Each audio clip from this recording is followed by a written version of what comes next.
CA এর আওতায় পড়েন এমন কেউ এখনো যারা আবেদন করেননি তারা আবেদন করুন।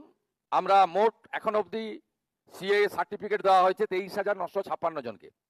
এই 11 সপ্তাহে আমরা দিয়েছি 5,966 এবং মোট আবেদনকারীর সংখ্যা 2,30,605। আমরা আজকে সার্টিফিকেট দেব অনেককে। শুভেন্দু অধিকারী যে বলছেন বিরাট লাপাচ্ছে, সবাই ঠেই করে নাপাচ্ছে, পেয়ে গেছি। আরে ভাই তুই পেলি, প্রথম কথা হলো তুই যে পেলি সেটাও তো ঢপবাজি। শুভেন্দু অধিকারী মাননীয় মুখ্যমন্ত্রী এই বিষয়ে জানে না। তিনি ভুল বলছেন।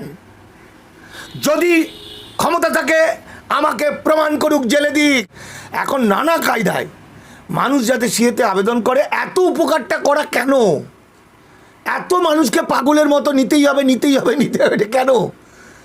যার প্রয়োজন হবে সে নাগরিকত্ব নেবে, আবেদন করবে কাগজপত্র ঠিক থাকলে। তাহলে সরকারের এত চাপ কেন? এটা একটা প্রশ্ন।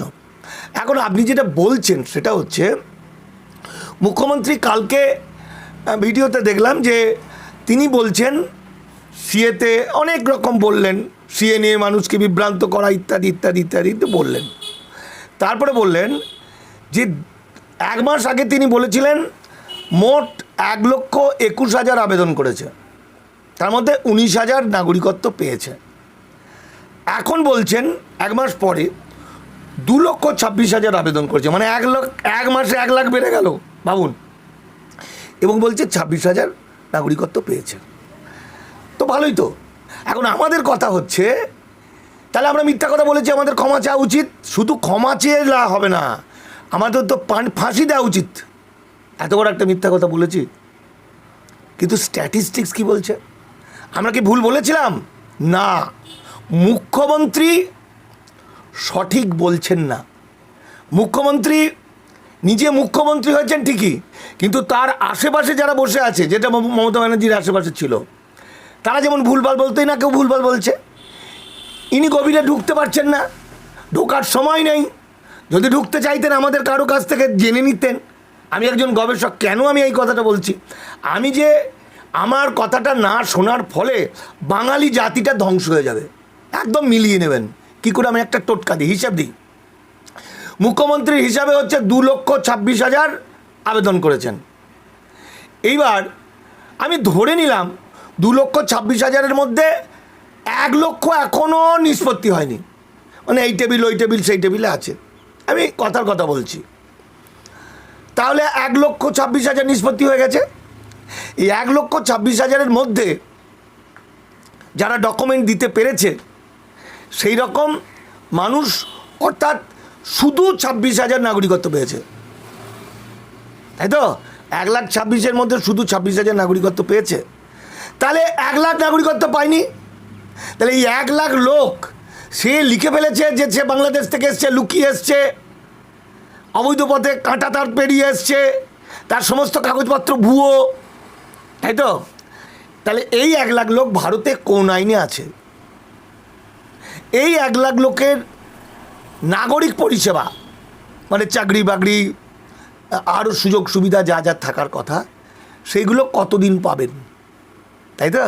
তাহলে এগুলো ধীরে ধীরে বাতিল হয়ে যাবে। শুভেন্দু অধিকারী যে বলছেন বিরাট লাপাচ্ছে, সবাই ঠেই করে নাপাচ্ছে, পেয়ে গেছি। আরে ভাই তুই পেলি, প্রথম কথা হলো তুই যে পেলি সেটাও তো ঢপবাজি। তুই পৃথিবীর কেউ না জানুক, তুই যে আবেদন করে নাগরিকত্ব সিএটা পেয়েছে সেটা তো সব ফলস কাগজ দিয়ে। তুই কোথায় সিএতে ধর্মীয় নির্যাতনের কারণের প্রমাণ দিয়েছিস? দিসনি তো। তুই কোথায় পাসপোর্ট এক ফরেন একটা ছাড় পাওয়ার জন্য আবেদন করেছিলি? তো মানেই জানিস না।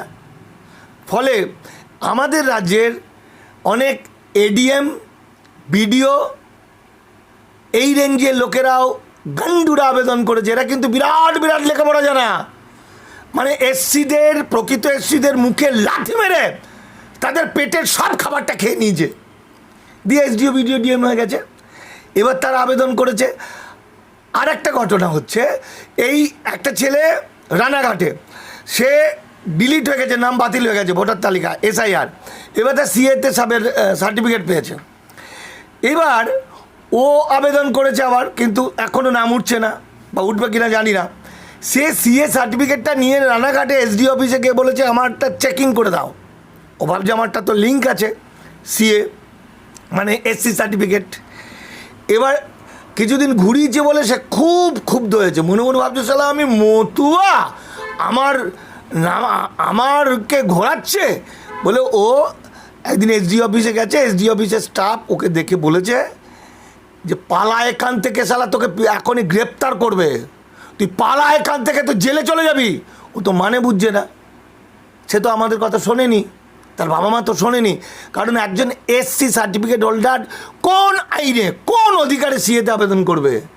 এসসি মানে 50 সালের আগের লোক, তাহলে 50 সালের আগের মানে হচ্ছে সে নাগরিক।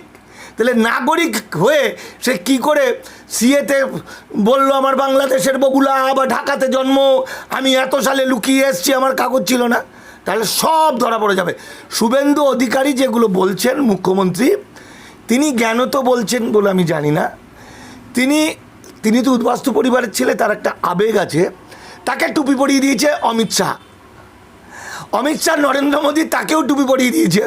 টুপি পরিয়ে দিয়ে শুভেন্দু অধিকারী মুখ্যমন্ত্রীকে একটা রয়্যাল বেঙ্গল টাইগারের পিঠে চাপিয়ে দিয়েছে। তো রয়্যাল বেঙ্গল টাইগার ছুটছে, শুভেন্দু অধিকারীও যাচ্ছে, হা কী করছে বিরাট মন্ত্রী। আরে ভাই, ও আর ভয় নামতে পারছে না, যেদিনই নামবে রয়্যাল বেঙ্গল টাইগারের পিঠ থেকে সেমনি বাদামগুলোকে খেয়ে নেবে। ফলে শুভেন্দু অধিকারী অজ্ঞানতই হোক, আমি বলবো অজ্ঞানত না জেনে উদ্বাস্তু সমাজকে শেষ করছে। উনি আবার বলেছেন এসসি সার্টিফিকেট কোনো চিন্তা নেই, আমি ঠিক করে 14 গোষ্ঠী এলে করতে পারবে। হ্যাঁ, শুভেন্দু অধিকারী আইন নাকি? সংবিধানটা শুভেন্দু অধিকারী? আরে দেশে আইন আছে। শুভেন্দু অধিকারী মাননীয় মুখ্যমন্ত্রী এই বিষয়ে জানে না। তিনি ভুল বলছেন। যদি ক্ষমতা থাকে আমাকে প্রমাণ করুক, জেলে দিক। একদিকে লক্ষ কোটি অসহায় দেশান্তরিত ছিন্নমূল মানুষ, আর অন্যদিকে শুভেন্দু অধিকারীর বিরুদ্ধে বললে আমি জেলে যাব, আমি কোনটা নেব? আমি জেলেও যেতে প্রস্তুত, ফাঁসি কাটে ঝুলতেও প্রস্তুত। কিন্তু সত্যিটা আমি বলবই, শুভেন্দু অধিকারী আমার কাছে জানতে চাই, প্রথম ওই ঘরে ঢুকে দরজাটাকে বন্ধ করে দেবে, দিয়ে প্রথমে কিছু চুপি কথা বলবে, কারণ ও আমার অত্যন্ত কাছের। আমি এই যে শুভেন্দু অধিকারীকে দেখছি, এটা ওই শুভেন্দু নয়, এটা বাঘের পিঠে চাপা শুভেন্দু। আসল শুভেন্দু অধিকারী কিন্তু মানবিক, ধর্মনিরপেক্ষ, অনেক ভালো মানুষ। নাগরিকত্ব দাও করে আন্দোলন করছে। আর এখন বিজেপি সরকার নাও বলে আন্দোলন করছে, কারণটা কি?